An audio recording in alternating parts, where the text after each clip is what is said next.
Good evening, ladies and gentlemen. Welcome to the International Forum of Crossing the Border, the Power of Design Creativity for Brand Strategy. This forum is hosted by Department of Commerce, Ministry of Economic Affairs, MOA, and executed by China Productivity Center, CPC. I'm your MC today. My name is Evan. In order to conform to the international consumer market, brands need more focus on strategy layout and building the brand awareness from localization to globalization and vice versa. In addition to business behavior, governments also aware the importance of brand value of local and public service.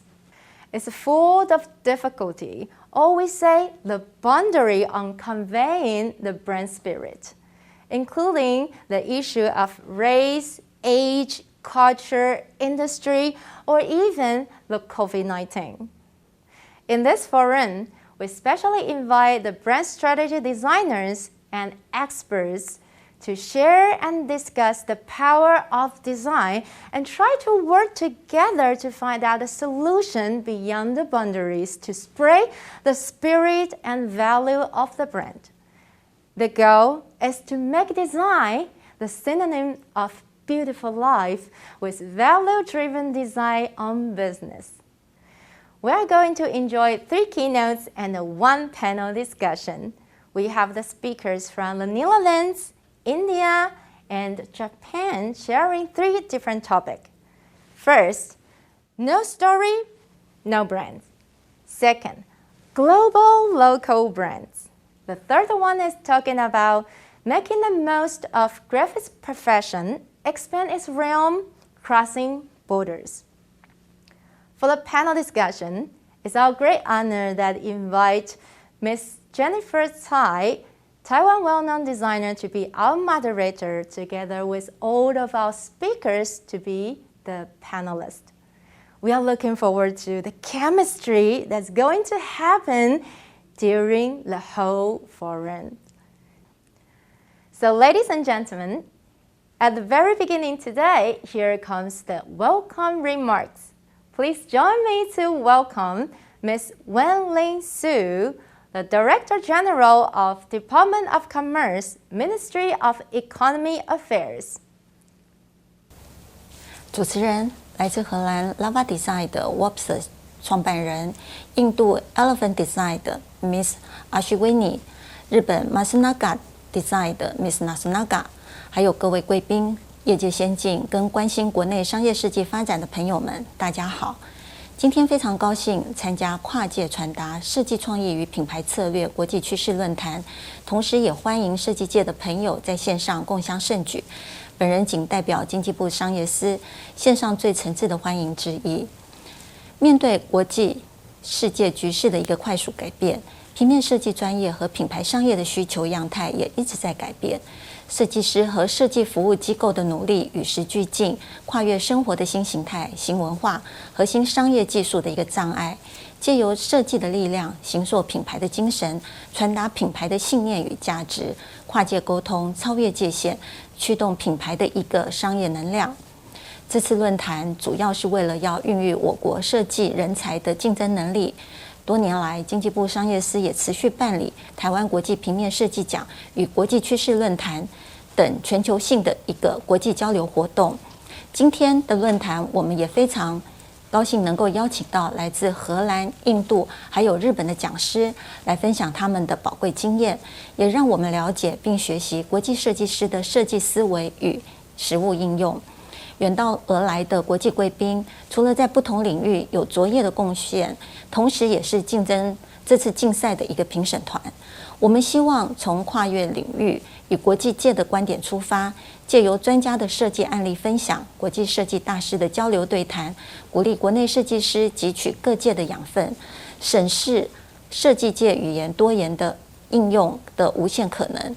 除了提升商业价值，也能够透过创意设计让人们生活更加的美好，创造更多无限价值的使用经验，让设计的能量成为我们社会不可或缺的前进动能。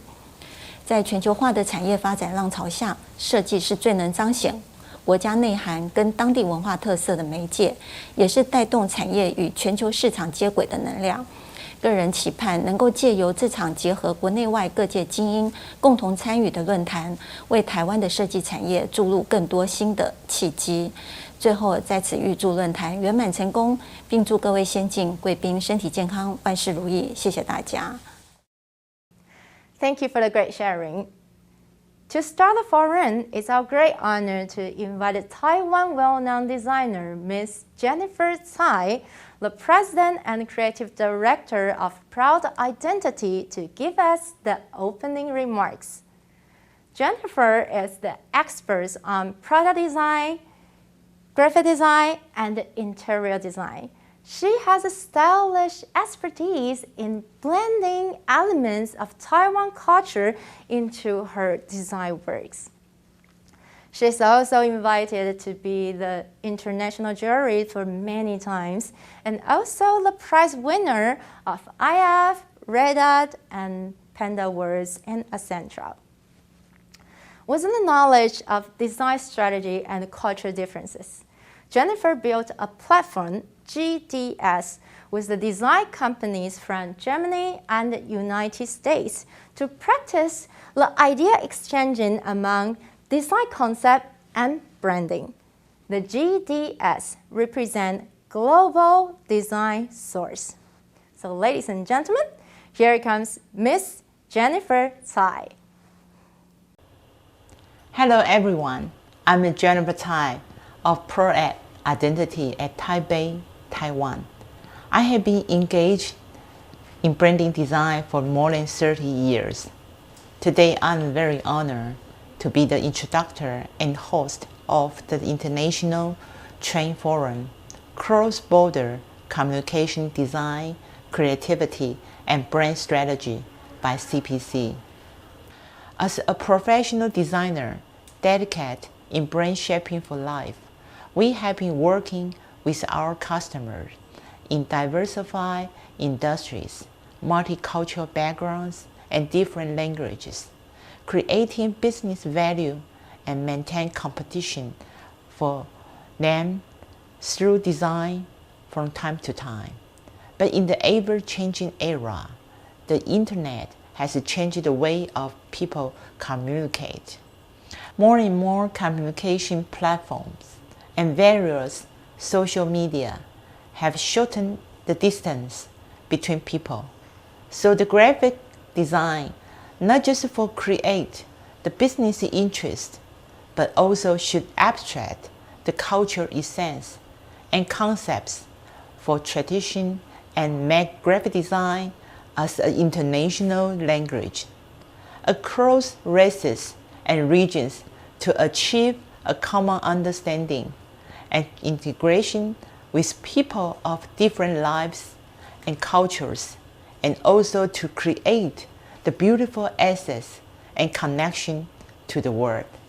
Therefore, I'm very happy to have the opportunity to meet outstanding brand designers from New Zealand, Japan, and India, and this branding design forum. I believe that through design exchanges from different cultures and social backgrounds, we have the same and seek difference. The collision of seeking common ground between difference has created an extraordinary event. I'm looking forward to let us use the design language to build more exciting cultural exchanges in the future. Thank you very much. Thank you for the great sharing. Next comes our first keynote speech. It's my great pleasure to introduce you our speaker, Mr. Hans Wolvers, the founder of Lava Design Amsterdam, Lava Design Beijing, and Lava Lab. Lava is a leading design agency in Dutch since 1990s and is awarded the European Design Agency of the Year in 2010. From Mr. Hans Wolvers himself, has honored with Art Director of the Year in 1999. Mr. Hans Wolvers is the member of AGI. He promoted design thinking of innovation, brand identity, and change the approach of identity design radically. Now, please enjoy the keynote speech. No story, no brand. Hello and good day. This is Hans Wolbers from Amsterdam, Holland, from Lava Design Agency. This is our studio in Amsterdam, and about 7 years ago we also started a studio in Beijing in China. And next to our studio also we have a lab in which we experiment with new ideas and new visual communication techniques. More about that later. Today I'm going to talk to you about brands, and we believe at Lava that if there is no story, there is no brand. In other words, a brand should have a story. Not a story that is just made up, but something real. A real story that can bring information across. In the next 20 minutes I'm going to show you 307 slides, which is a lot, which is about 3.9 seconds per slide. So you better be clear and stay connected. Okay, here we go. Lava. So what are we doing at the agency? And we have these discussions all the time. What exactly are we doing at Lava?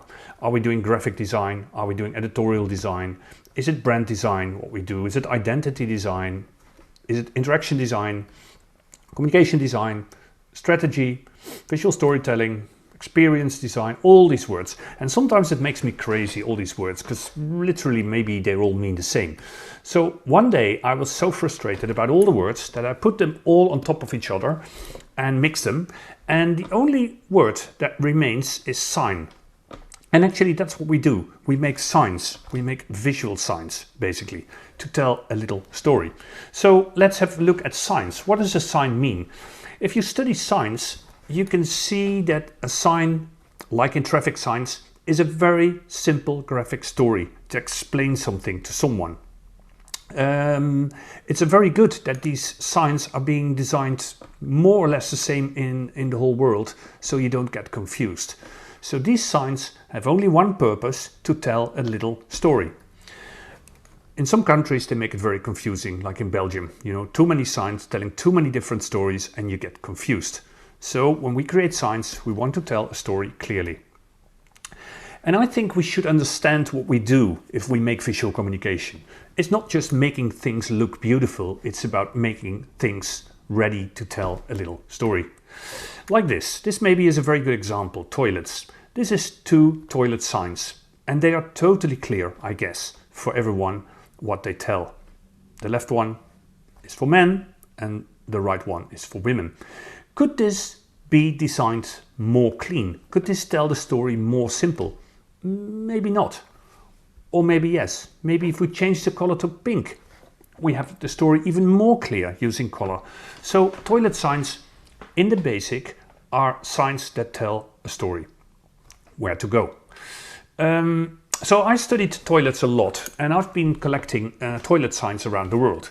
And basically they all have the same concept. They want to point you out, they want to tell you where the toilet is.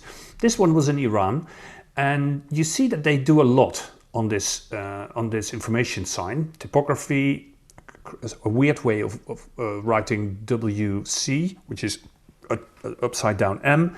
But basically the only information we need is the little picture of the man and the arrow. The rest of the information, the text, is actually not needed.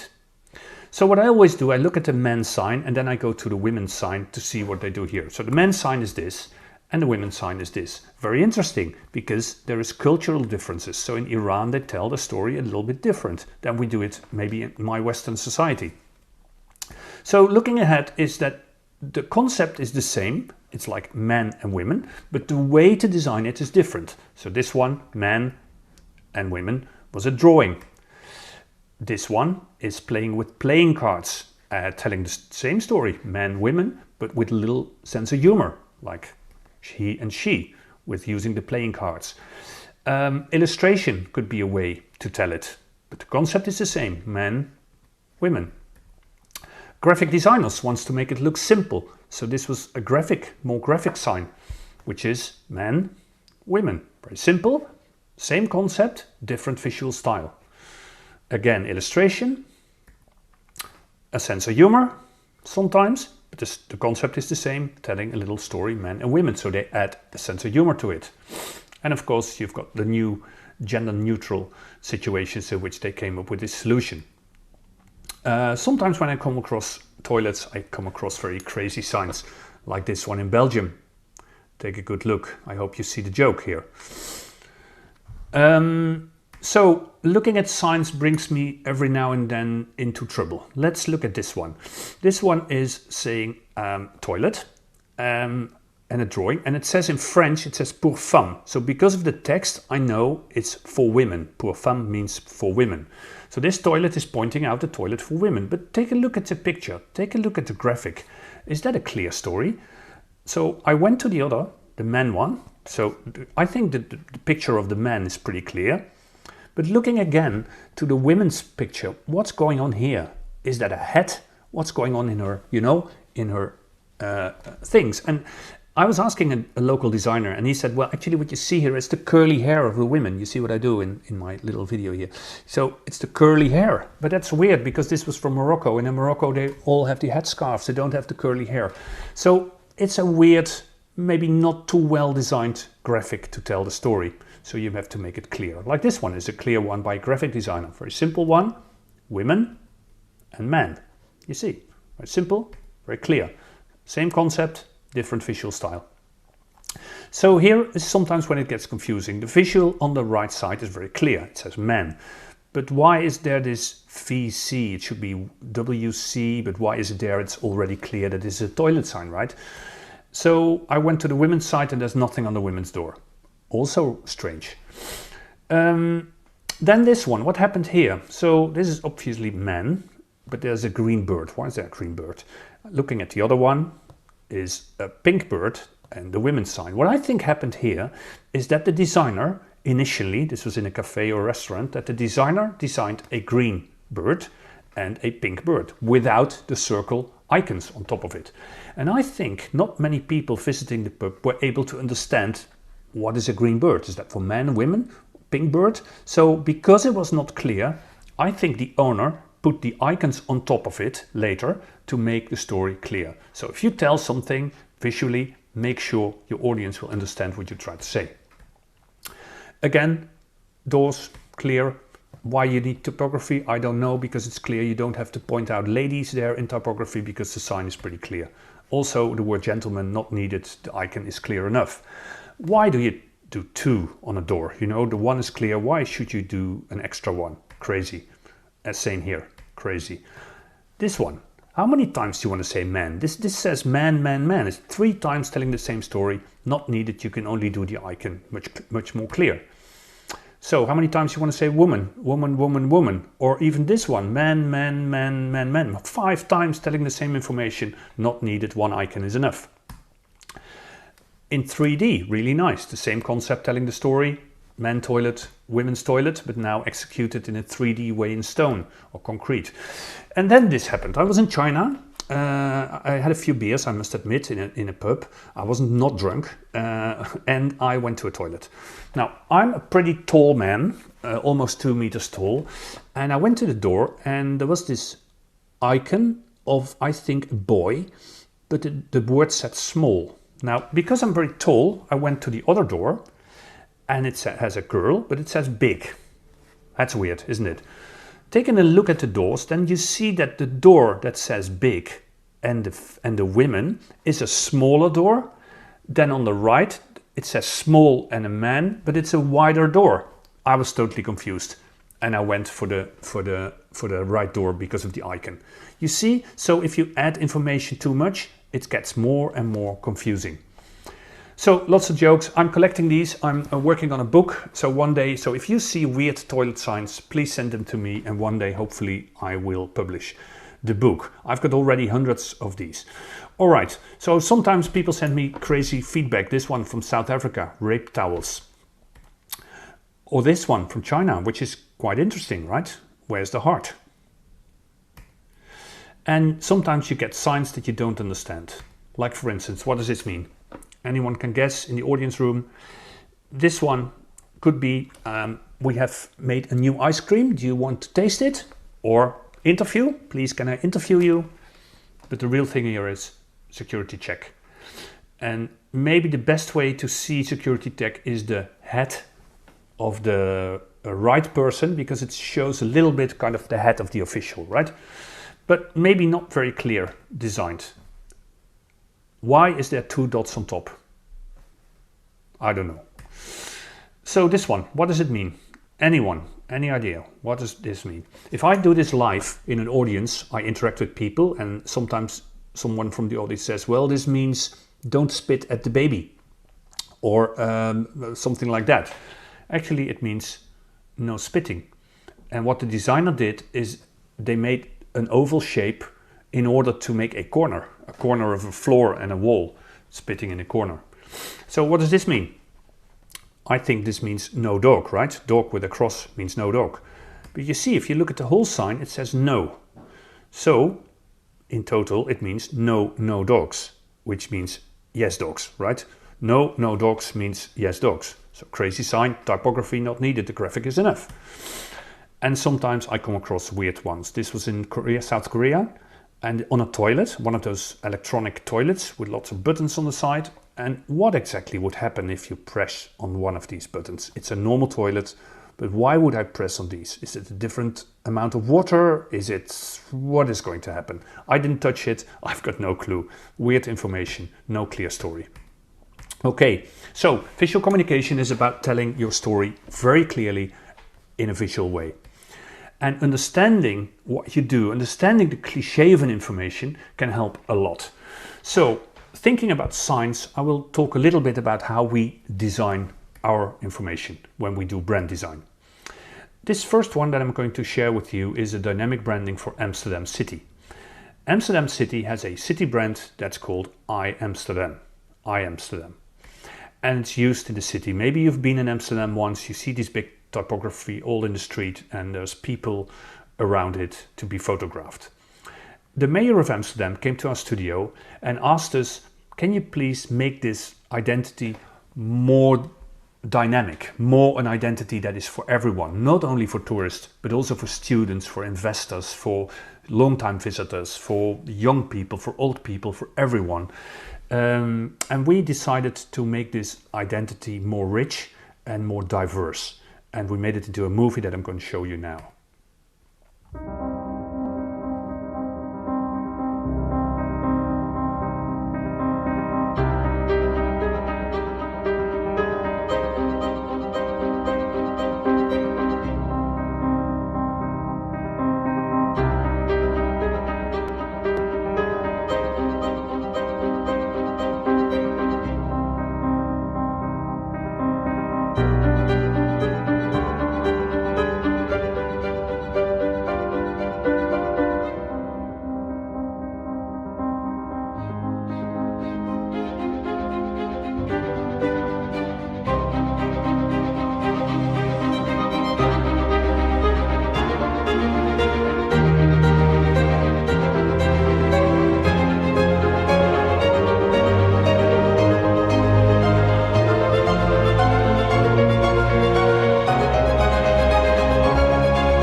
See, this is a very simple concept to make the dynamic brand of Amsterdam a more diverse thing.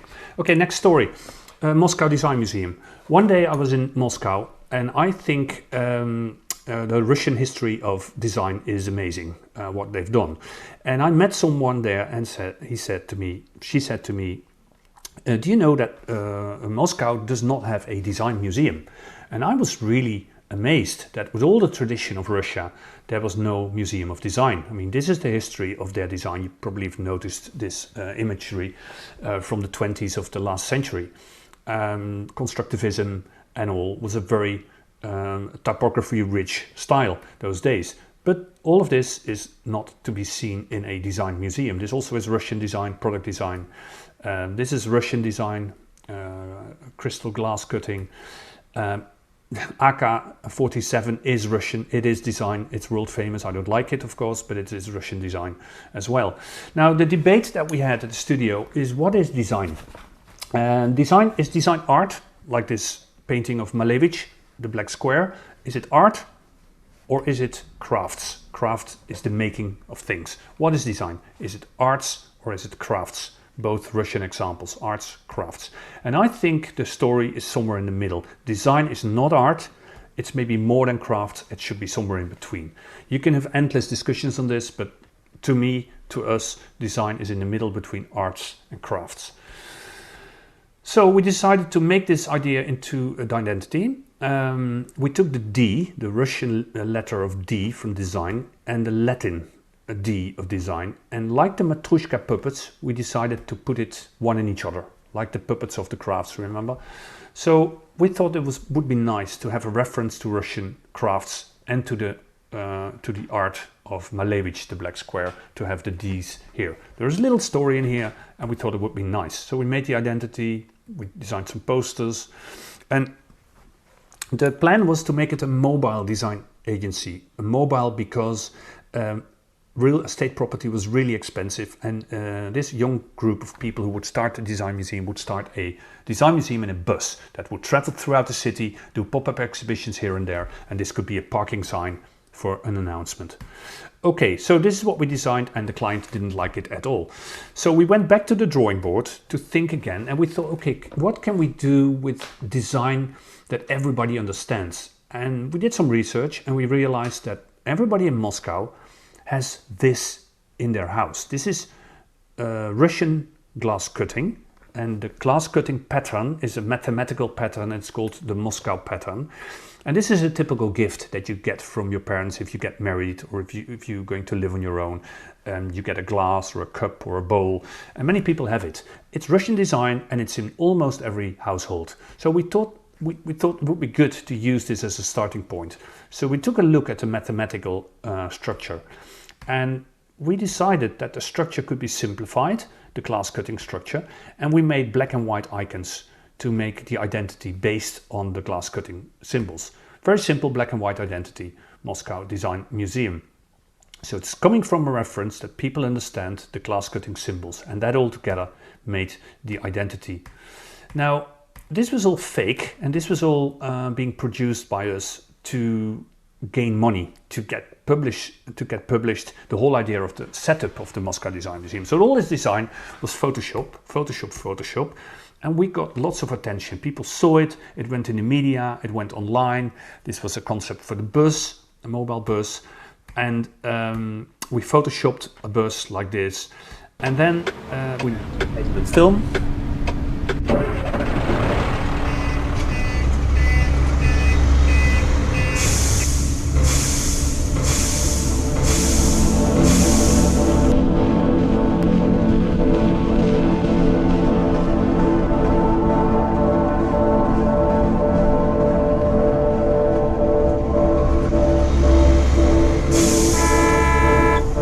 So promotional film, we did a promotion event to make a press conference, an announcement that we were going to set up this new concept for a new mobile design museum in Moscow.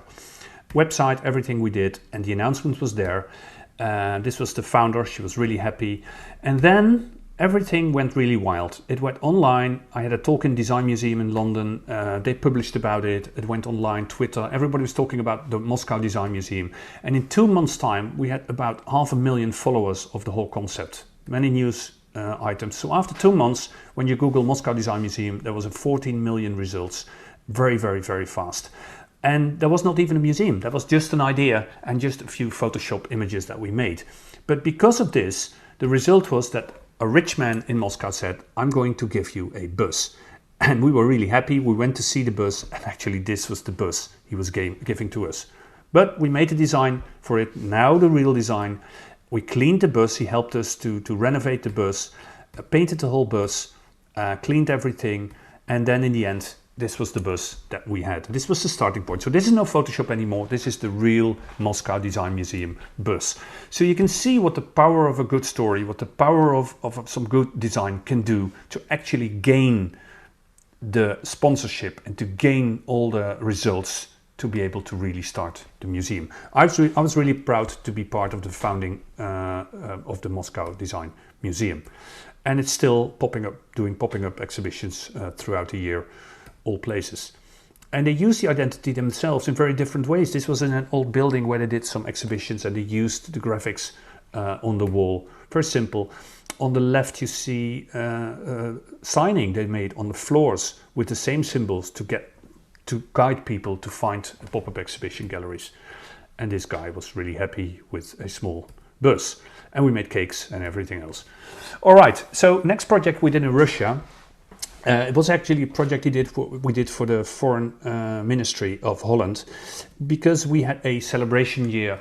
Holland has a long history with Russia, cultural history with Russia, and there was a celebration year in 2013 to celebrate the Russia-Holland cultural friendship.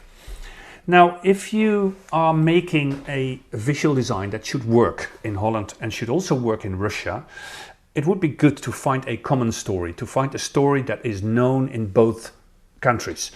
And we did some research and we were looking at the flags of our country. This is the Dutch flag, and we looked at the Russian one, and this is the Russian flag, the three same colors, red, white and blue. And so we were thinking, what exactly happened here? What is the story of these flags? And that story goes back to Alexander the Great. This was the great Tsar of Russia, 17th century. And this man went one day to Holland to incognito to study boat building. Holland was famous those days for boat building, shipbuilding, and he studied shipbuilding in Holland. He saw the flag, the Dutch flag, and he loved it. He loved the flag. So he took it back home. He took a pair of scissors, and what he did, he cut the Dutch flag and changed it into a Russian flag. So it was cutting and repasting. This is a real true story. It's known in both countries. So we took this story as the basic starting point for the whole identity. Cutting, repasting, and we used the cutting and repasting of the flag in everything we did. So very simple idea, very known by people, recognizable, and graphically you can do almost everything with it. Typography, anything is possible. Simple idea, simple story, and then the rich possibilities. The cutting and repasting also we used in the imagery, like you see here. So you see how it works as a visual identity. Okay, I'm moving a bit fast because I'm running out of time, I guess.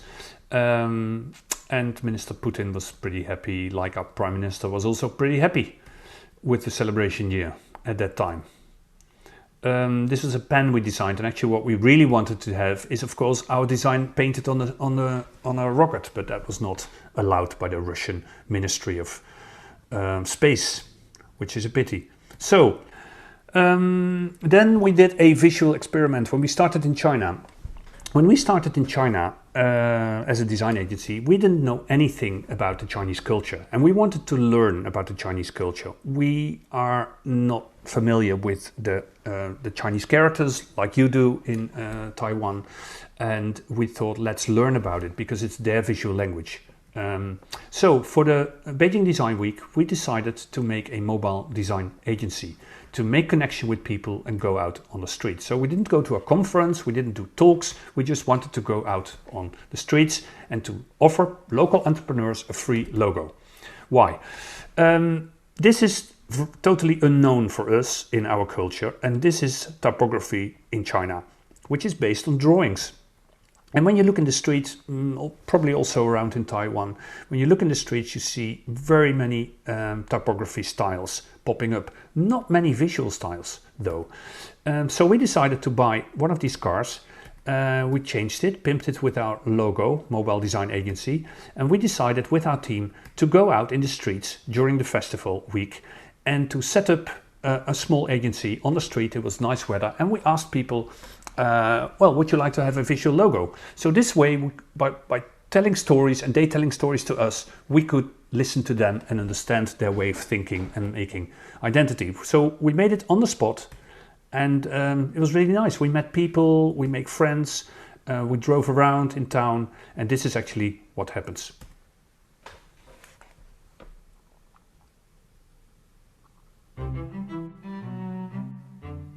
My name is Celine Lamé, and I'm a graphic designer from Amsterdam, Lava. Sanlunche, which we bought secondhand and we pimped with our mobile design agency sign on it. And with this, we drive through the super narrow streets here to find the locals who want the logo. When we walked around here first, we saw that almost nobody has a logo. Meeting people here, it's always, oh, there's one restaurant at the corner behind the toilets or something like this. And we thought maybe it could be nice to give them a logo and for them also to think about what their logo would look like. So there's some choices they can fill out. This and talking to them is my briefing to get started. So he's from Dongbei and his restaurant's called Dongbei Village. It's all about very healthy food in big portions, very generous, homemade feel. So I'm gonna go with this, and also this guy, you know, with all the tattoos and very masculine and big. So maybe it would be nice to do something in a sort of tattoo kind of style. And we finish it also on the spot. So when it's finished, we give them a USB immediately with PDF, all the files on it. As a designer, you always try to make something that people are happy with and they're proud of and want to use. So it would be awesome if one of them would really put up the logo outside their business and really use it, you know, like, yeah, so it's not just for my fun, but it's also helping their business. So you see, it was big fun for us to do, and we learned a lot of things about Chinese culture, about Chinese way of visual thinking, and we listened to the stories of people and made very, very simple graphics, giving back to them. So this is a few examples of the works that we did. And you know, with design, you can make friends, you can make people laugh, you can make people happy.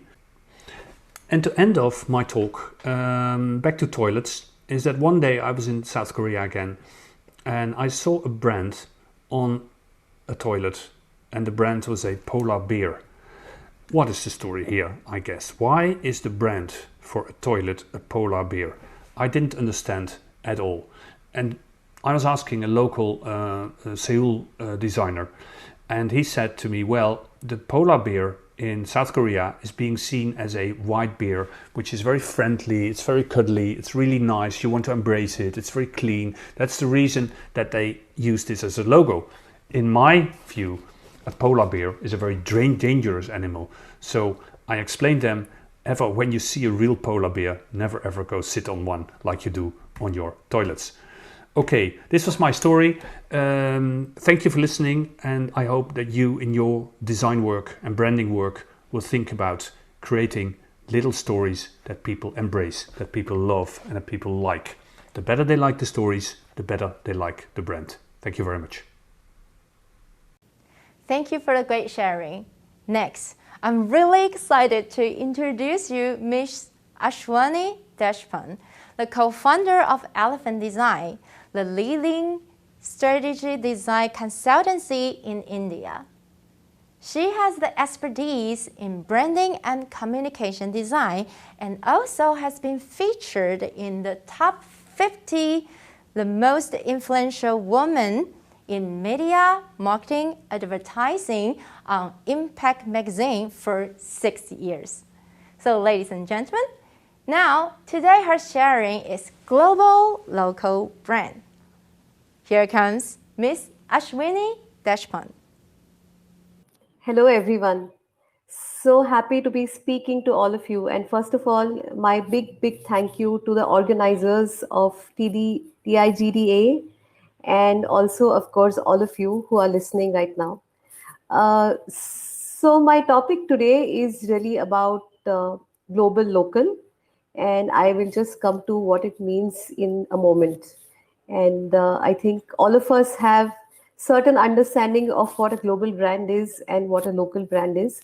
And a lot of times these two meet and some magic happens. And that's really what I'm going to speak about today. But before I do that, I want to tell you a little bit about what my local is, which means where do I come from. And I firmly believe that if all of us have to move freely in the world and become global citizens and, global designers, global brand makers, or just good global people, we need to have our roots firmly understood. So to move freely, one must be rooted, and that's really my strong belief. So I'm going to tell you a little bit about what my roots are. Where do I come from? So I'm sure all of us have this one very embarrassing photograph from childhood, which we don't want to share with anybody. But here I am, I'm sharing my photograph from childhood with you. Little embarrassing, but hey, all of us have been there. So that's me on the extreme left, short hair. And that's my family, my sister and my parents. And I grew up in a very small town in India, in a state called Maharashtra. And the town was called Aurangabad. A very small town in the late 60s and early 70s when I was growing up there.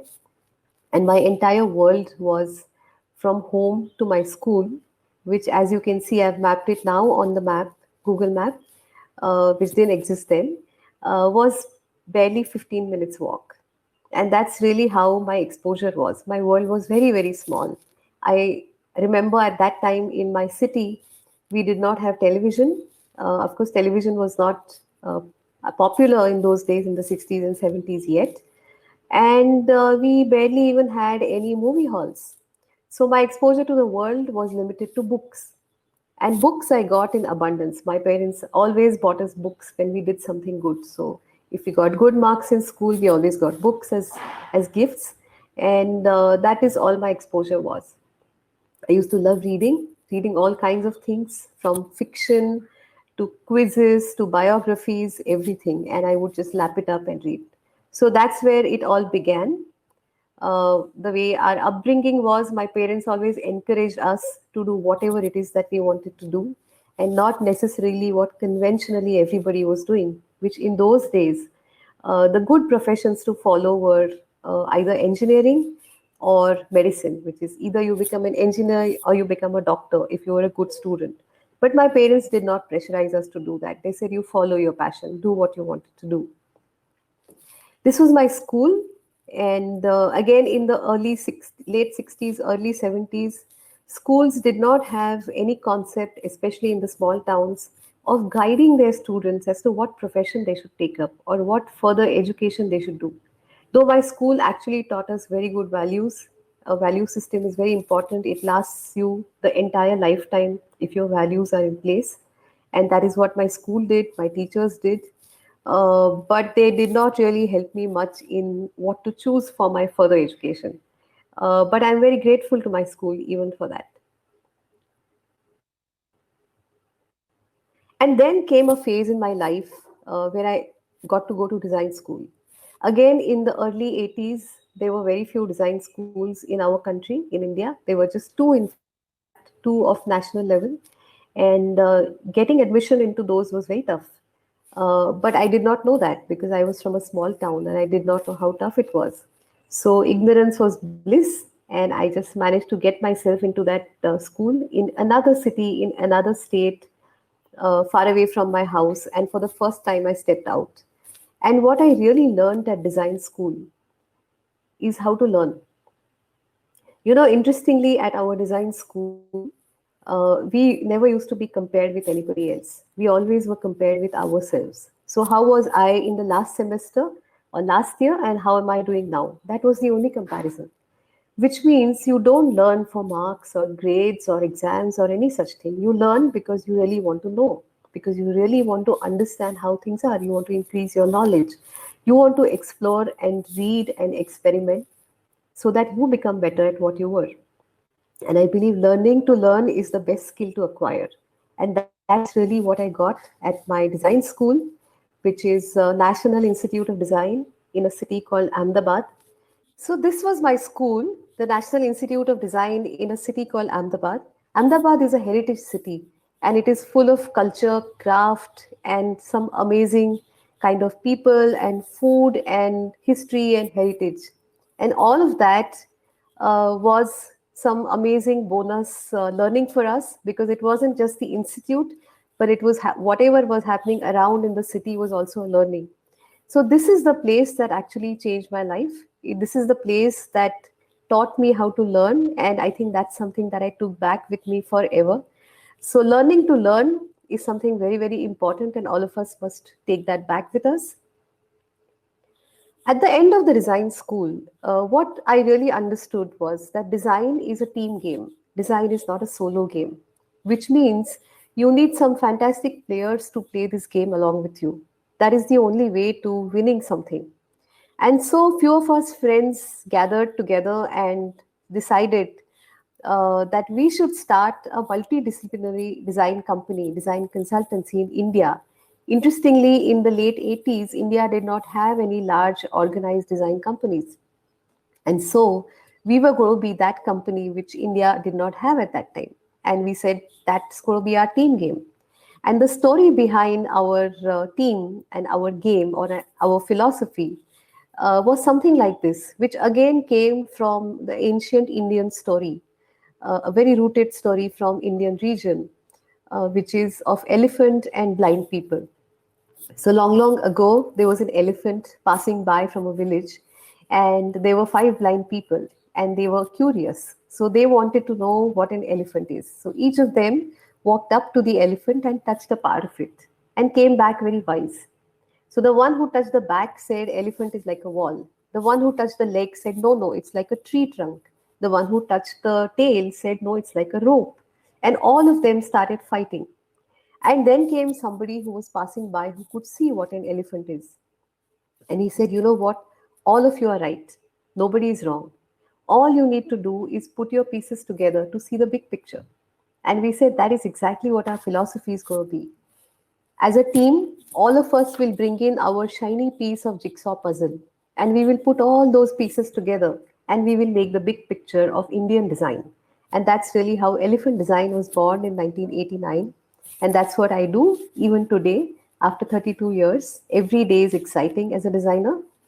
And because our roots are so much into our authentic stories and into how we were born and how we were brought up and how our culture is, my fascinating subject always is what happens when global brands come to a culture and how do they adopt themselves. And that's precisely what I'm going to be speaking. By the way, that's some of my lovely team members, and each of us, like I said, brings in our jigsaw puzzle and makes the big picture of Indian design. So, like I said earlier, my interest lies in what happens locally when a big global brand steps into a culture and discovers various trends within that culture. And therefore, I believe local is the new black. Local is the way for everybody, whether you are a local brand or a global brand. If you want to understand people, go close to them, solve their real problems, and fill some need gaps as a brand, then local is the new black. And that's why I'm going to share some of the examples that I'm seeing around me as we speak. What is global local and how does it impact brands? And let me give you some examples. So in my observations around cultures around the world, whatever I've had my opportunity to do so, is that no matter what else would change, but birth rituals, weddings, and death rituals, they don't change much. No matter what happens, how modern or Western or global or multicultural we become, these 3 rituals don't change much because people like to go back to their roots and their culture and celebrate each of these things in their own ways. So I'm going to look at just one aspect. I just picked random pictures of brides from 3 different regions in the world. And as you can see, they all, of course, brides, and they're very happy and, of course, looking forward to what's going to happen in their life. But if you look at their attires and their jewelry, it's very, very, very different. One from the other is as different as it can be. So each of us, like I said, the birth, the wedding, and the death rituals, we have actually kept going back to our roots, actually kept going back. You know, this lady in the middle, the Indian bride, I don't think she dresses like this every day. She dresses probably like me every day. But on the wedding day, she will be as traditional and cultural as she could be, right? And so is true about various other things around weddings or birth or death. One of the things in Indian weddings is an interesting ornament. Just the way the world has wedding rings or engagement rings, in India, there is a wedding necklace. This is various types of wedding necklaces, traditional ones from various communities. And they are called Mangal Sutra. Mangal means auspicious, well-being, and Sutra means something that threads it through. So this is supposed to be a necklace that gives you your well-being, basically. It gives you blessings. And all the brides in a traditional community kind of wedding would be given this by their husbands. This is the wedding gift or wedding ornament that's given. Now, this is very, very Indian, right? I think most of you probably don't even know about it or did not even know about it till I told you. But not so much for the big brands in the world. So there are some big global luxury brands in the world that have been selling jewelry around the world. Whether they are selling it in your country or our country, they have been around and they are observing, they are seeing what's going on, and they are trying to pick something from the local cultures. So very recently, what did we see in India? A big brand like Bulgari actually has introduced Mangal Sutra range, and they have used a brand ambassador who's Miss World, is from India, and is now an actress and a celebrity in the US. Or actually, she's a global celebrity now because she's actually appearing across multiple global projects. So, a big global brand that eventually realized that they needed to do something local so that in India they could actually establish themselves very, very firmly. This is just one example of a global luxury brand doing something very local. Let's take another example, Hermès, the luxury brand that is very well known for their silk scarves around the world. And they have this beautiful range, which is falling in love with India or something like that. And they again have come to India, picked what is the local nuance, picked what are the local patterns and colors, and have come out with an entire range. So are only luxury brands doing that? Are only global luxury brands coming to various countries and cultures and doing something which is local? Not really. Let me give you an example of a high street brand called H&M. I suppose all of you have heard of this brand. Very recently in India, they actually collaborated with a very well-known Indian designer called Sabyasachi. And they came out with a range of saris. Sari, which is a very, very Indian drape, Indian cloth or drape, which was, adopted by H&M. Kind of unheard of earlier, but here they are. So I won't be surprised if H&M goes to various countries and cultures and picks a very local fabric or garment or drape and picks a local designer and comes out with some range. And this range, when it went online, I believe it was over in 2.5 minutes. So people were lapping this up so eagerly. So it's not just luxury brands who are doing global to local, but even high street brands are doing that. And are only fashion brands doing that? Not really. KitKat does that around the world. So what you see on the left-hand side is actually called Tokyo Banana. So it's a banana flavor that they have gone and done in Japan. What you see in the middle is milk tea flavor, which they have done in Thailand. And what you see on the right side, which is green tea, matcha tea, which again they started doing in Japan, and they're actually selling it around the world now because that flavor is catching up. So many global brands which go with exceedingly large brand equity and presence and products into a culture which is very rooted. They're very quick to pick that up, and they're very quick to understand that as a brand, if we want to have roots in this country or this culture, we must do something that is appealing to that culture, and we must go local. One more brand, a very strange example.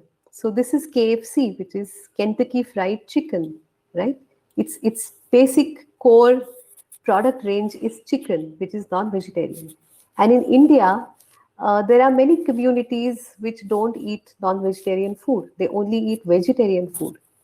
So when KFC came to India, and after a few years, they realized that there are many people in a group of friends who come to KFC, they are vegetarian. So their friends, while they are enjoying the chicken, the vegetarian friends are not eating anything. Or sometimes the vegetarian ones are not even stepping inside because they don't want to eat non-vegetarian food. So KFC, which has the very core of non-veg, which is chicken, has actually gone vegetarian in India. So they actually have an entire range which is vegetarian. So, and going forward, they have in fact used that range in many other countries now because there is veganism which is on the rise. So global brands looking at popular culture, looking at local communities and seeing what they need and trying to bring it in the form that they want, right? So That's the way a good global brand would behave, right? Another global brand, which is Coca-Cola. Again, Coca-Cola goes to various cultures and countries and tries to bring out a product that people like. So for example, the one in the middle is Coca-Cola with fiber. And again, Japan. I think Japanese really have a way of staying rooted in their food culture. So literally, they must be demanding these global brands to bring out something specifically for them. Or another one, which is a ginger variant. Again, very local ingredients in many of the Asian countries. And I suppose that's what got Coca-Cola to bring in Coca-Cola ginger into these countries. So my point really is that if you are a global brand or a local brand, doesn't matter. What you really need to understand is what is it that communities, people, culture accept very easily, and what is it that your brand can do for them. We are surrounded by brands, right? From morning toothpaste to moisturizer at night, we are making choices of brands all the time. But within that choice, when we try and pick a brand, if you understand that that brand is trying to do something for you specifically, and is not just selling you something that they do globally, but they understand your local need, your cultural need, you would definitely choose that brand, right? So as brand designers, we have to be very, very conscious of this.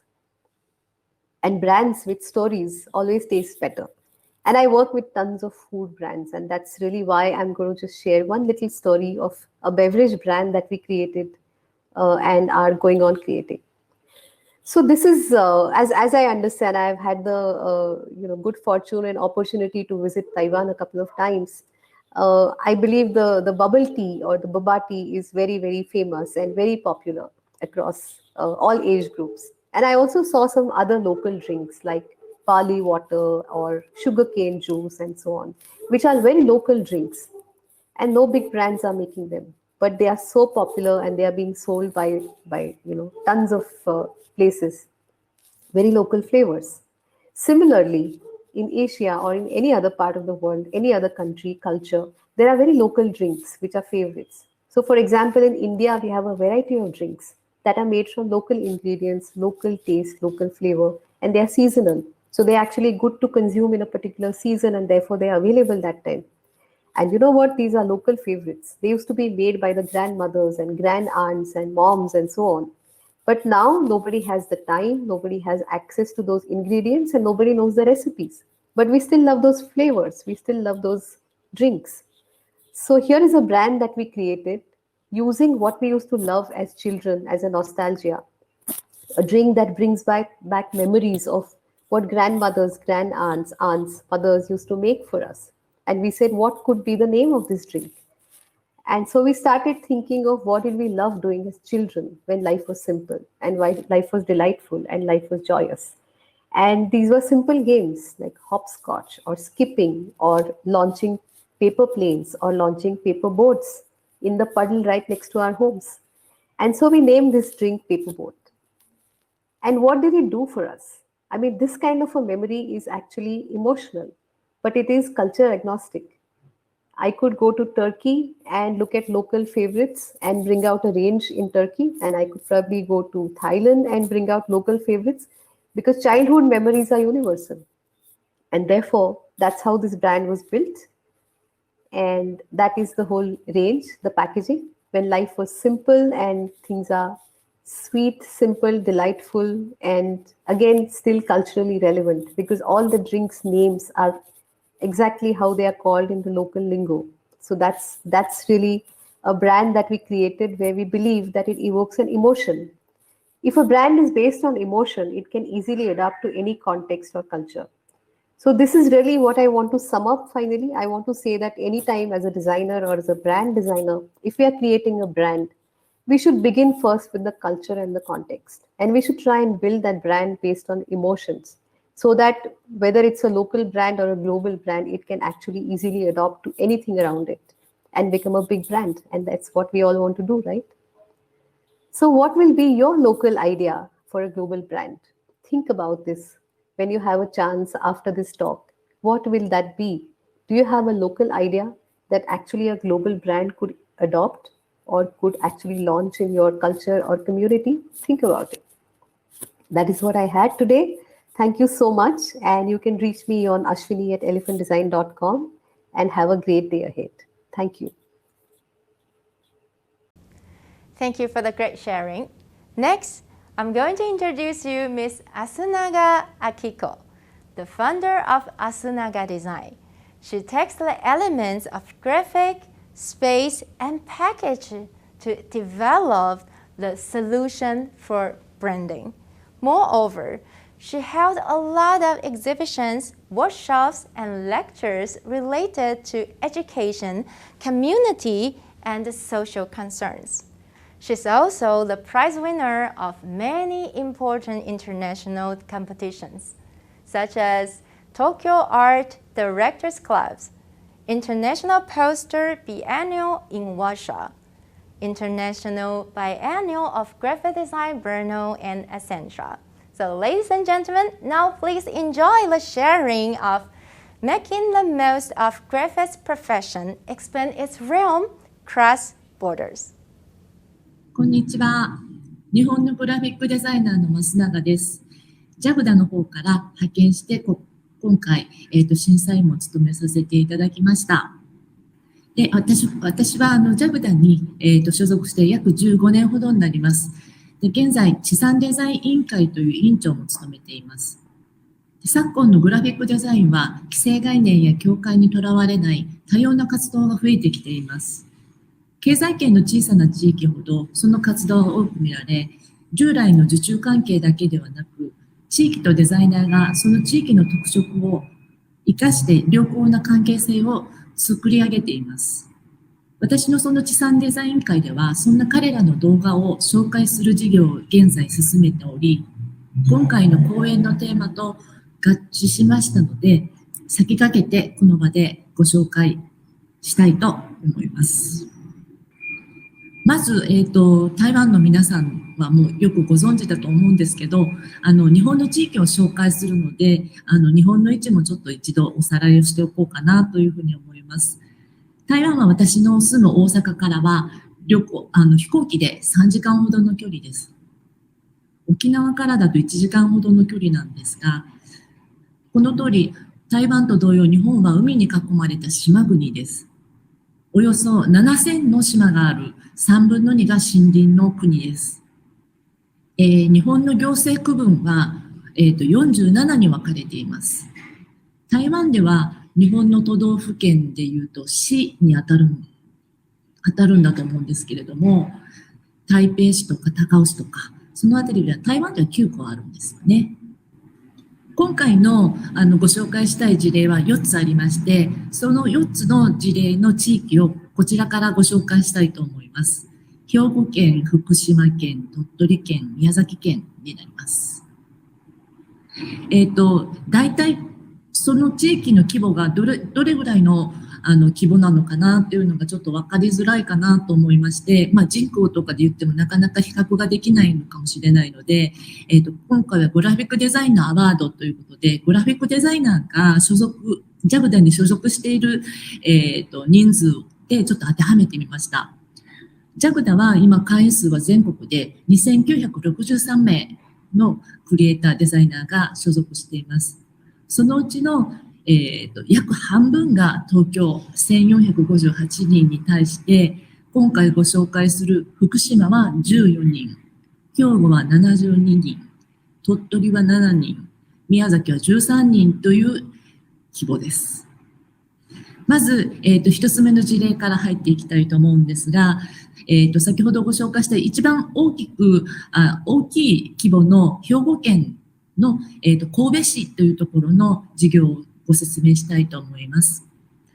神戸市役所のデザインリテラシーの向上を目指したグラフィックデザイナーの取り組みです。先ほどの日本地図の兵庫県からぐっと大きくしまして、神戸市はちょうど下の方に当たるんですけれども、日本は非常に細かく、行政が分かれています。兵庫県は41の市と町があるんですが、神戸市はそのうちの一つです。神戸市をここから簡単にご紹介したいと思います。コロナ禍でなかなか旅行ができないので、少し旅行気分になると嬉しいです。神戸市は海に面していて、国際貿易港を中心に発展しました。ユネスコのデザイン都市に認定されてからデザインの取り組みは積極的な都市です。食べ物では神戸牛が有名でしょうか。市の景観もライトアップにも力を入れているので、夜景の美しさも日本の中では特徴的な街になっています。国際色が豊かで、中心街に中華街や山側には北の異人館があります。山と海に囲まれた立地なので、有馬温泉という温泉地も神戸市の中の一つです。で、昔からのこの日本酒造りも盛んな町です。今回のデザイナーです。天卓さんと言います。兵庫県の出身で、今は東京に住んでいらっしゃいます。ジャグダでは新人賞を受賞された方です。神戸市ではクリエイティブディレクター制度というものを設けています。日本の中でも先駆けて2015年から設置した課題なんですが、神戸市のさまざまな課題をデザイナーとして、手を動かして、関わるのではなく、ディレクションやサポートを行って、週3回、3年間勤務するというものです。こちら公募制で、天卓さんの時は38名の申し込みがあり、見事2代目のクリエイティブディレクターに天卓さんは選ばれました。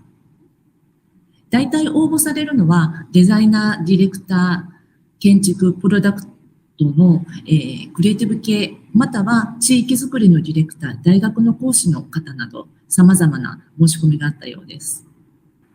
天卓さんは、市長や課長など決定権のある人にデザインの観点から客観的な意見を述べるような仕事なのかなというふうに思っていたんですが、実際は、入庁して1年目の方や外郭団体など市政に関わるすべての職員の方が対象だということを、とても開かれた現場として、とてもいい感触を持ったというふうに聞いています。で、市役所の中では、やはり今まで思い込んでいた既成概念がデザイナーの観点によって新たな気づきやアイデアが生まれ、職員のモチベーションにつながるということが多いです。まさにデザイナーによってその市のインナーブランディングが行われているということがこのプロジェクトの特徴だと思います。具体的に、説明をしていくと、職員に対して情報整理のセミナーも行いました。行政の情報というのは詰め込みすぎる傾向があり、情報整理はまさにデザイナーの職能を活かせます。何を強調するのか、まず何を伝えたいのか、情報の優先順位が立てられないことがとても多くて、言葉で視覚化するのか、ビジュアルで視覚化するのかもデザイナーがサポートしていきます。画面のバスの絵の、利用方法の、ものがとてもデザインの観点として、より分かりやすくした例だと思います。ビフォーのものを見ていただくで、アフターが、改良された点なんですけど、何が違うかというと、内容を変えずに色分けをするだけで情報整理ができたというところなんですね。案外こういうところも気づかないことが多いんですが、客観的なデザイナーの観点で、そういうところをサポートしていくということが、この一つのいい例だと思います。また難しいシステムを説明することも、キャラクターを使って視覚化することで、子供にも伝えることができます。天卓さんが印象に残った事例を2つ紹介します。1つ目は里親制度というものです。里親というのは何らかの事情で親と住めなくなった子どもたちを別の家族が家族として受け入れてもらうというセンシティブな制度です。なかなかこのセンシティブな制度なので、複数の担当者が関わるわけですが、チームとして見出した方向性にそれぞれがどう動くべきか、どう担当者が考えるかということを天卓さんは場を作ったということが一番重要だった役割だったと言います。結果、少し緩いキャラクターが生み出されて、今まで紙媒体でしかなかった展開がアニメーションにまで展開して、反響が大きくて周知に成功したという例です。ちなみになぜ里芋がキャラクターになっているかというと、里芋は野菜ですね。台湾の皆さんは知らないでしょうか。里芋っていうのはこの一株から親株、子株、孫株っていうのができる里芋の習性を比喩した、キャラクターになっています。2つ目は働き方改革です。日本では土日も平日も働き蜂のように働いているっていうふうに世界から見られているかもしれませんが、実際まだそういうところもあるんですけれども、徐々に働き方というのを見直すっていうのが国全体で進んでいます。その中でもこの事例では市役所の職員たちが自ら自分たちで働き方改革っていうことをどういうふうに職員に伝えていこうかということをポスターにしたっていう事例なんですけれども、割とゲリラ的に作ってゲリラ的にこの市役所の中で張ってやろうみたいな、そういう動きで進めていたプロジェクトだったんですけれども、やはりちょっと途中でやっぱりボツになってしまったんですが、天卓さんはこのボツになってしまったけれども、この面白がって企画に参加する柔軟な職員がいることとか、この独自の働き方を工夫されている方がたくさんいるっていうことが知れたことが、とても貴重な経験になったと言います。まとめです。神戸市役所のクリエイティブディレクター制度が、グラフィックデザインの職能がどう生かされたのかというところなんですが、やはり一番デザイナーが手を動かす前に、クライアントから現状と問題点を聞き出すヒアリング能力と、ヒアリングの後の調査、観察、整理の職能が生かされて、職員のサポートにつながっていったということが一番重要なところだと思います。基本行政というのは文章でやり取りすることがとても多くって、ちょっとした図や表で、図とか表で、視覚化することで、職員内の認識の共有スピードも上がるということも、デザイナーの職能が役立っています。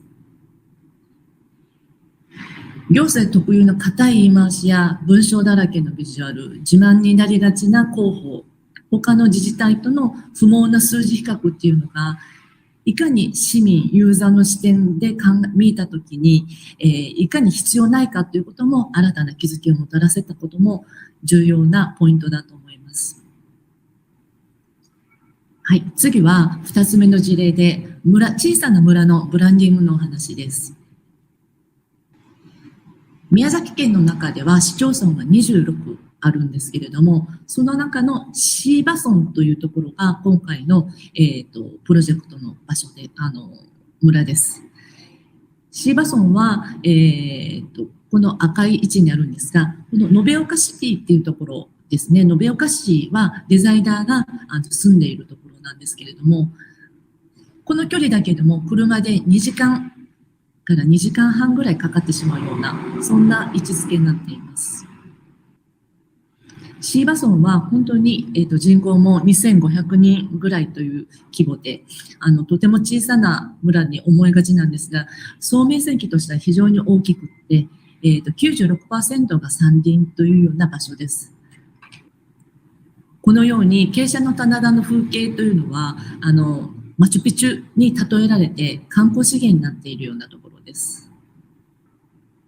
朝方には雲海が漂うような日本の三大秘境とも言われているような村でもあって、昔に内戦で負けた武士が逃げてたどり着いた場所としても独特の歴史と文化がある村です。はい。で、今回のデザイナーの小野さんです。小野さんは先ほど紹介した延岡市っていうところに、お生まれになって、今もそちらで、デザイン会社を経営されています。村からの依頼が小野さんの方にあったわけですが、そもそもその村の課題というのが何かというと、大きく3つで言えば村の魅力を伝えるということ、人口を増やすということ、あと農林業の6次産業化ということが背景として課題がありました。その課題がある中で、小野さんの方に村の魅力を伝えるパンフレットを作ってほしいということがご依頼としてあったんですけれども、小野さんはその情報誌を起点に村の新たな魅力を伝える村のブランディングをやりませんかということを一緒に進めていったという話になります。小野さんはまずブランドのコンセプト、スローガン、ロゴを制作していくわけですが、これはデザイナーだったらわかると思うんですが、村の職員や住人、制作チームが同じ方向に向くための重要な制作物となりました。オンリーワンシーバというところで、世界に一つだけのシーバというのが大きなスローガンとなっています。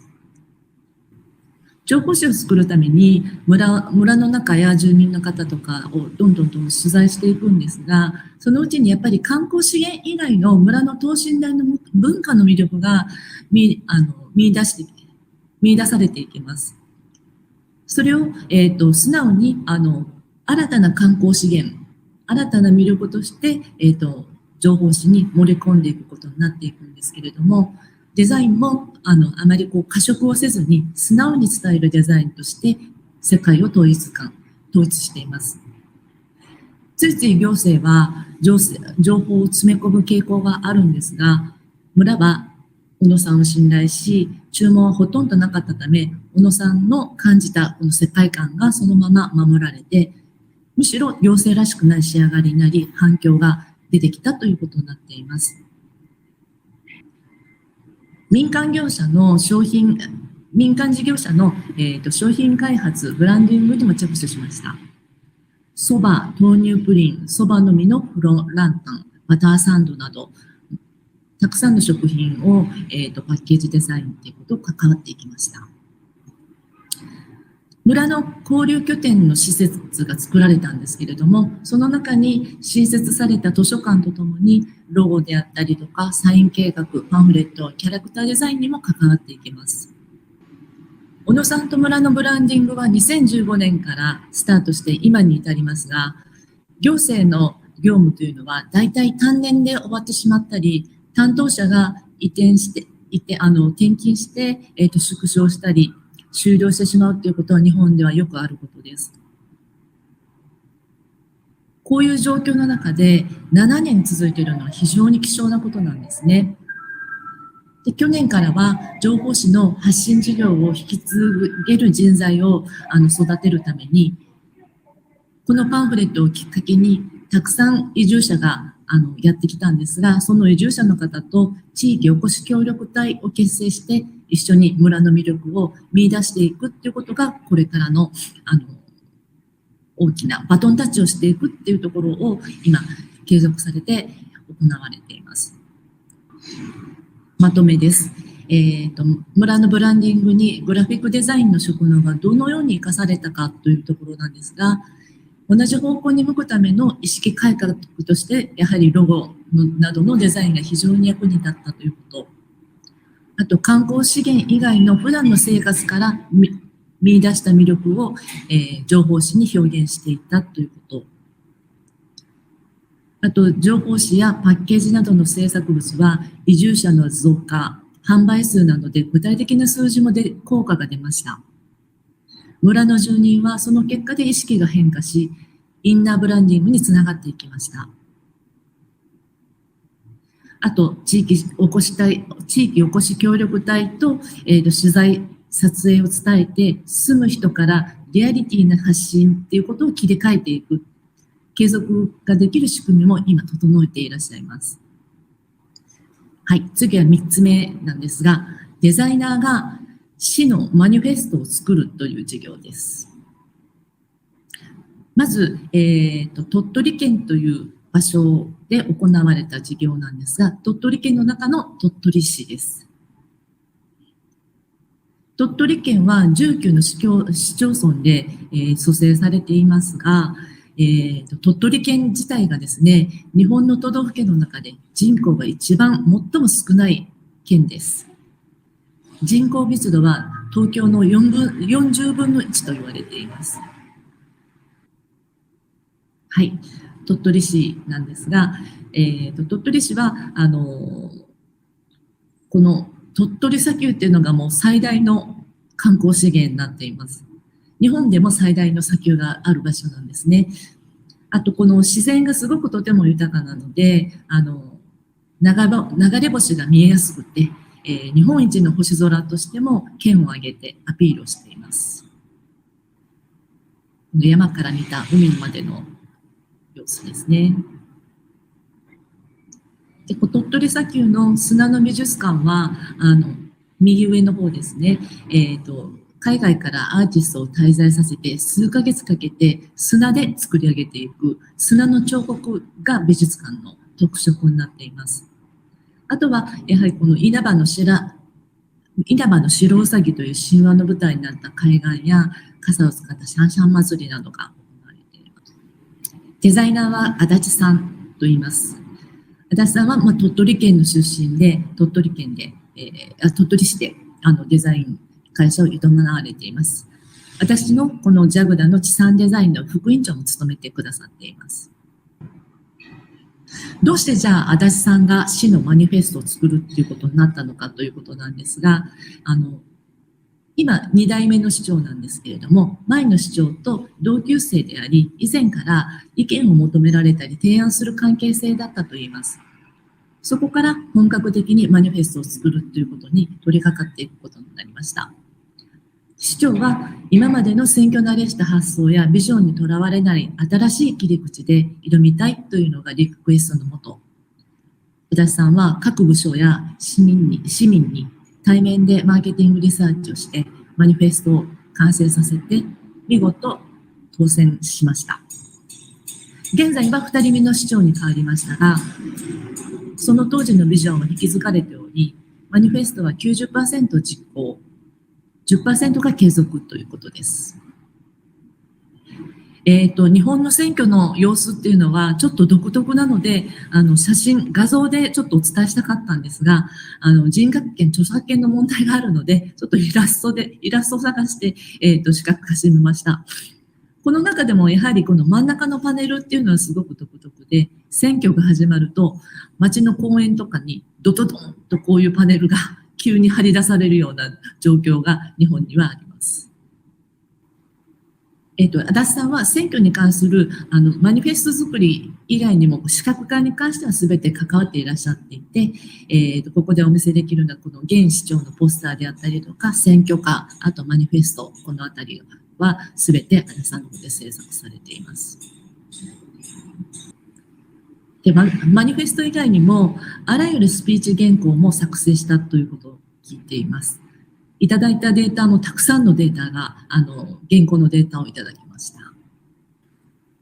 そのマニフェストの一つで、市の特産物を日本全国販売をするっていうことがあったんですけど、このプロジェクトが、一番市民との近い関係性にあって手応えも感じたということなので、ちょっとこの事例を載せてみました。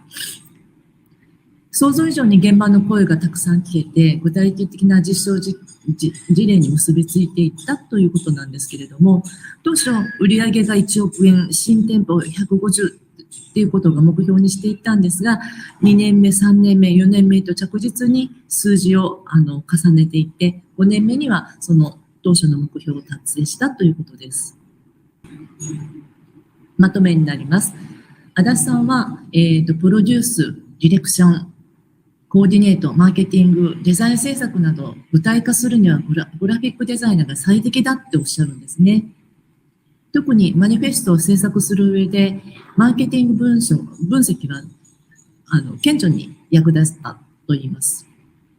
あとやっぱり行政の中よりも外だからこそ、デザイナーとして市民としての視点もリアリティのあるマニフェスト制作につながっていきます。熱量を持ったグラフィックデザイナーのこういう行政の登用は市政にとって有効な指導になると足立さんはこれからも期待しています。最後です。福祉を視覚化して拡張するというプロジェクトになります。はい。場所は福島県です。福島県は、震災もあった、とても海側の近い地域ではあるんですけど、いわき市も同じ海側の方の、地域であります。福島県は59の市町村を抱えているんですけれども、いわき市は県庁所在市の福島市よりも一番大きくて、東北地方という東京よりも上の地方ですね、その地方の中でも2番目に人口が多いというちょっと特殊な市です。太平洋に面しているので、東北っていう地方なんですが、寒暖差が少なくて温暖な気候な場所です。その温暖な気候から東北のハワイとも言われているような場所です。東北らしい民芸の文化も垣間見られて、海と川の自然資源は観光資源につながっています。デザイナーは高木さんです。高木さんは私の先ほどの地産デザインのパートナー委員も務めてくださっています。彼は出身も現在の居住地も同じこのいわき市ですね。日本は65歳以上の高齢者の増加による高齢化の課題を抱えています。都心から離れれば離れるほどその課題は顕著です。いわき市も同様で3人に1人が高齢者という状況になっていて、生活、医療、介護の支援や予防など市は整備や周知が課題となっています。いわき市のその熱意のある市役所が担当者となり、その福祉の現場の方の実直な思いを知って、老、病、死をタブーにせずに明るく福祉を伝えるためのポスター制作を高木さんに依頼します。そこで、話を聞いているうちに、こういう人を呼ばないと難しいんじゃないかということで、どんどんチームが出来上がって、民間と、行政の合体のチームが出来上がりました。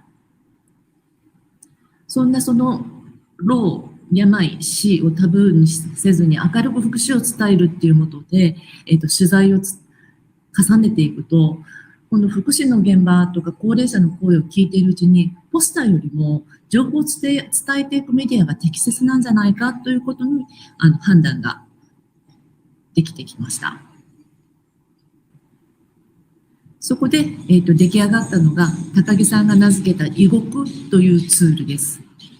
移国はいわき市の方言で動くという意味です。福祉を能動的に動いて伝えていくという思いが込められているんですが、この移国を読んでいわき市の介護や高齢者の福祉について知れた、自分のこととして考えるきっかけになったという幅広い世代の声が届くようになってきました。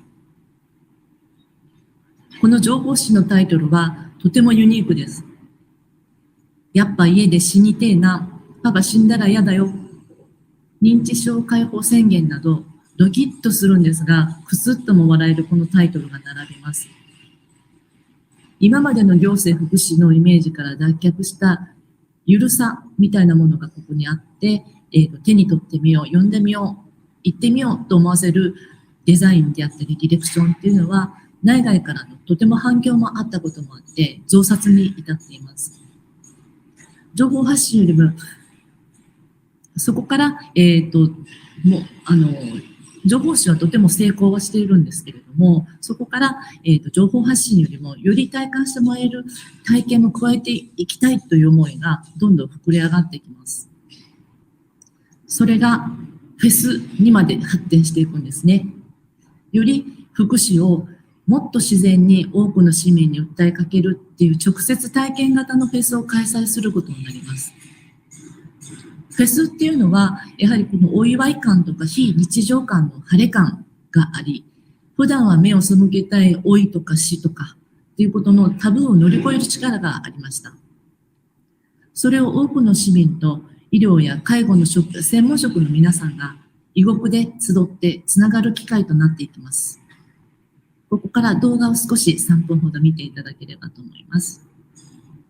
異国フェス2018総集編。いわき市地域2018年に行われた異国フェスの、一部をちょっと見ていただきたいと思うんですけれども、もう老若男女がもうわちゃわちゃ楽しんでる姿が見てくれると思います。今回はそんな異国フェスをこの私たちと共に振り返っていきましょう。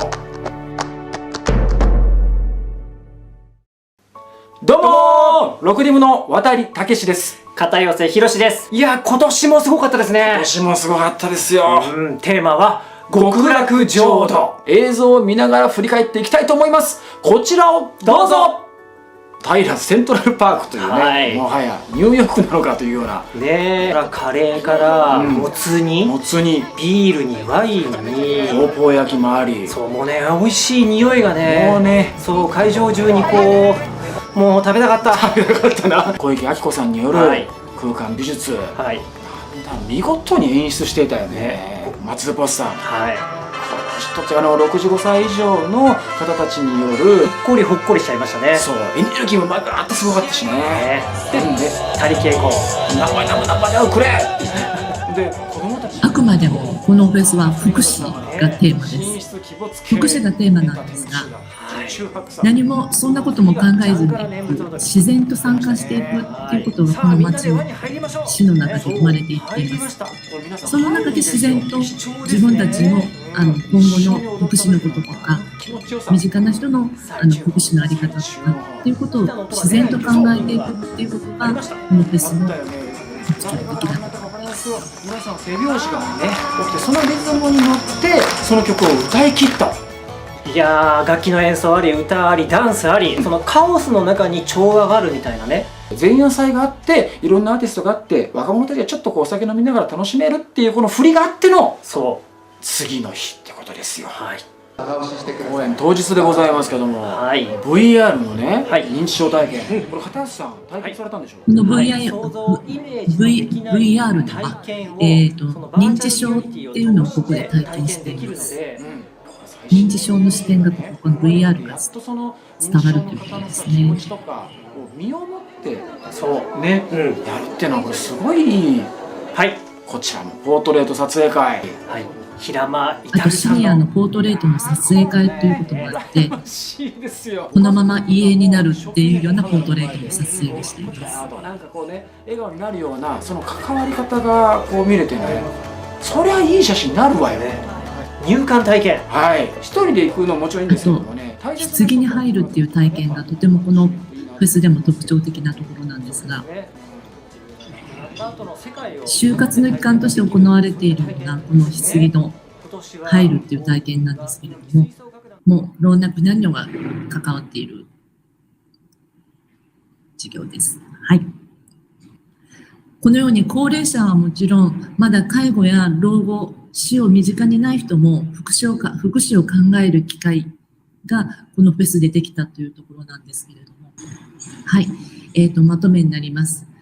福祉を視覚化して拡張するというところにグラフィックデザインがどのような職能が生かされたのかというところなんですが、まずはその異国のネーミングから全体のブランディングイメージをディレクションして、アウトプットをともにチームが同じ方向に向くということを行った。あと、一人ではなく、普段の仕事のネットワークからチームを組んで、それぞれの適材適所で問題解決ということに取り組んでいった。あと、デザインの、具体的なデザインの部分で言えば、行政の緩さと塩梅を探った独特のトーンが人が手に取るきっかけになり、内外の反響がとても多くなっていきました。当初5000部の発行だったものがもう倍の1万部というところにもすぐ増刷になりましたし、やはりこの市の職員がデザインをちゃんと作るとちゃんと届くんですねという言葉も、その反響から市役所の職員も意識が変わっていったというところ、インナーブランディングにつながっていっています。以上になります。かつてソーシャルデザインという言葉がありましたが、その言葉さえも今のグラフィックデザインは越境して自然とデザインが自然に浸透していく状況が作られていっています。まだまだ小さいながらも確実に多様化に対応した新しいデザインのあり方が小さな地域から芽吹いていっています。そんな活動をこれからも地産デザイン委員会として一デザイナーとしても見守って発信していきたいと思います。以上です。ありがとうございました。Thank you for the great sharing. For branding, make it simple but significant. So following, we're going to invite our significant speakers come back to start our panel discussion.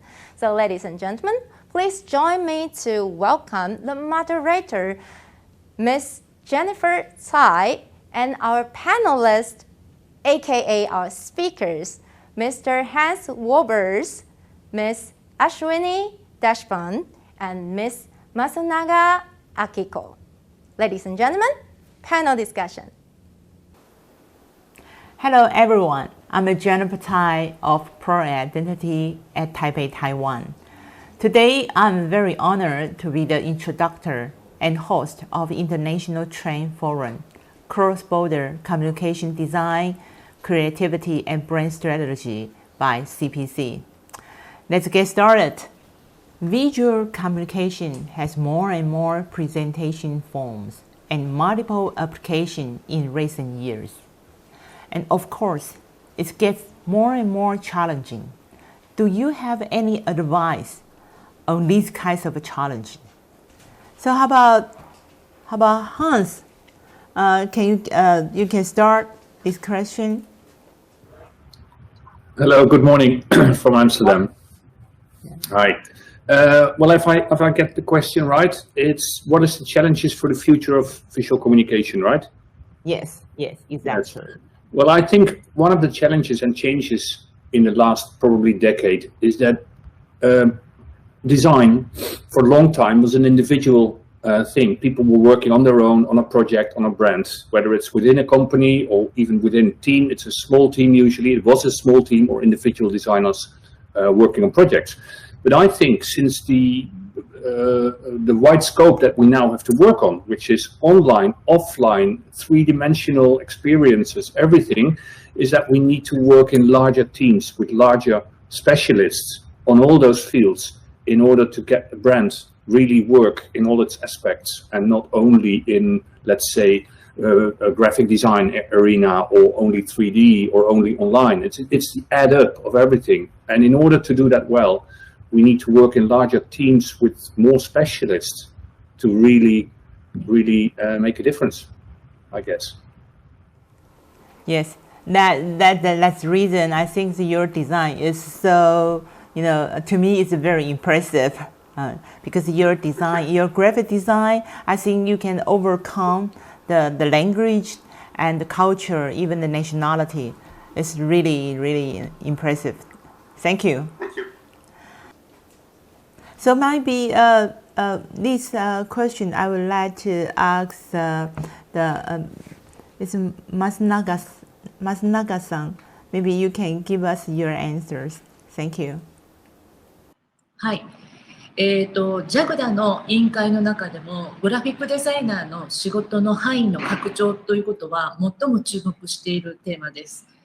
約3000人が加盟しているので、さまざまな活動、地域の特色、多様性が日々生まれています。しかしながら、日本はデザインイコール装飾造形という意識がまだまだ大半で、デザインイコール設計という認識が少ないのが現状です。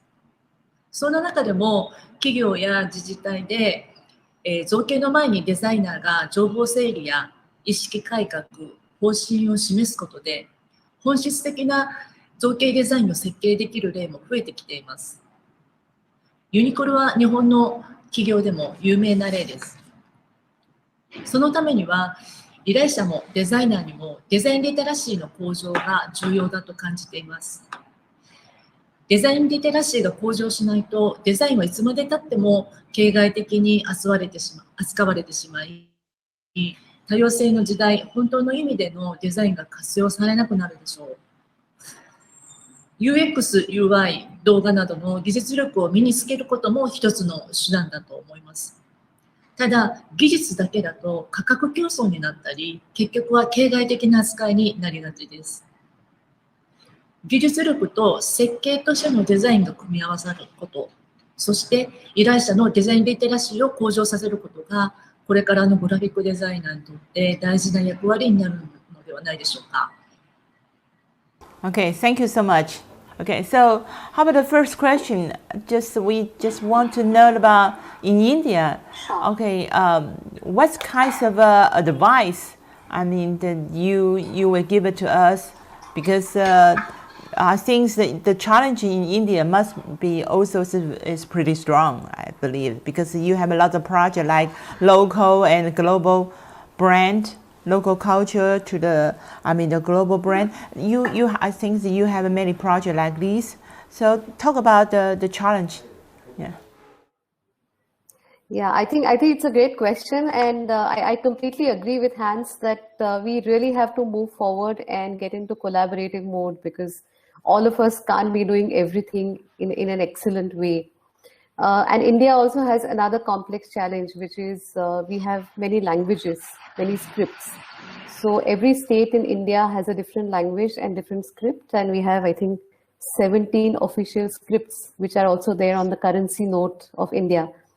So the problem becomes even more complex when you're trying to get into, on one hand, we want to do a universal communication, and on the other hand, we want to also do cultural and emotional storytelling, because brands are built only through storytelling now, because everything is basically screen first. Your first exposure to any brand is through a mobile screen or any other screen, right? So it's a complex challenge, and I think the only way forward really is collaboration in terms of, you need linguists, and you need technology experts, and you of course need graphic designers. All working together for that storytelling or story building for the brand. Right, that's the way forward. Yeah, thank you so much. Okay, so I want to ask all of you, the second question is the improvement of technology and life after the pandemic might change the whole picture of visual communication design and brand promotion. For example, people might get more attached to digital product and the internet. What kinds of a change do you expect to see in the future? And how can designers embrace this change? Thank you. So maybe also we can start from Hans. Okay, well, maybe it's too early to say what changes will happen, because some countries are still in the middle of the pandemics yet. But one of the things that I begin to realize is that humans want to meet live. Humans are longing for live meetings, for reality again. So yes, we can solve some issues with more digital communication, but also we need new concepts for when people see each other live again. So maybe, let's say for shopping, we do many shopping things online. So maybe many shopping streets will close. But when we go to a shopping street, we want to experience new things. So I think we need to think very clearly also about when a brand should be live and when a brand should be digital. And the experience should not be the same, but should be totally different. And that when you go to a real thing, to a live thing, that should be super amazing. Because people like live. I mean, I like for this event, I would have loved to be live with all of the jury members and the students and the designers from Taipei, because you can interact much better if you are live with the team. So I think changes will come, but let's not forget the importance of live. I totally agree with you, because I'm a woman. I'm more like the physical shopping. Yeah. Okay, we can. はい。そうですね。日本でももちろんこのライフスタイルっていうのがコロナによってかなり変化をしてきて、ライフスタイルの変化というか多様性にどのように対応していくかっていうことが多分デザイナーにもいろいろ求められていくことだと思います。で、そうですね。あと、講演でも話をしてたんですが、共通して言えることっていうのは、やっぱりこの人と人との関係性を丁寧に紡いでいくっていうことがすごく大事になってくるんじゃないかなというふうに思っていて、コロナは人の関係をこう離してしまうようなウイルスだったんですけれども、よりそこの人との関係性っていうことが、人とのその関係性の構築がとても大事になってくるんじゃないのかなというふうに思っています。Okay, thank you so much. So I think we want to also ask Ashwini. Yeah, can you answer the question? Thank you. Sure. I think you made a very interesting point that it's not just, I mean, Wi-Fi has become so essential. It's like earlier we used to say food, water, shelter, and now it's not food, water, shelter alone. It's food, water, shelter, and connectivity. So if we don't have connectivity, you know, no amount of food or water or shelter is going to actually see us through. We literally cannot live anymore without that connectivity because everything happens through that, right? So on the other hand, the brands that we used to kind of design for experience, touch, feel, walk through, hear, smell, you know, all of that, we have kind of lost that opportunity because there's so much shopping happening online. Many of our clients have grown 5 times, the e-commerce clients in the last 1 year. And that's a reality, and that's a business which we cannot, not accept. We have to accept the fact that it's all going to happen through the screen. So earlier when we used to design a brand identity or a visual identity or a corporate identity program, we used to always be asked how would it look on a largest neon sign and how will it look on a smallest visiting card. And those parameters are not the priority anymore. Now we have to see how will it look on an app icon, you know, what kind of pixels, what kind of colors, how will it look on a favicon of a website. And I think visiting cards are a thing of the past now. I don't think people are going to be sharing anything physical anymore when they meet each other. So the challenge really is for designers to think, what is that differentiated, lively, real experience that is going to add value to people when they enter a space? And what is it that's going to bring them to any space at all? Be it a cafe, be it a bookshop, be it a fashion retail, anything at all. Why would somebody walk into a space if they can do the exact same thing online? Which means designers really have to think creatively and stretch their imagination to be able to give them a very different experience inside a space.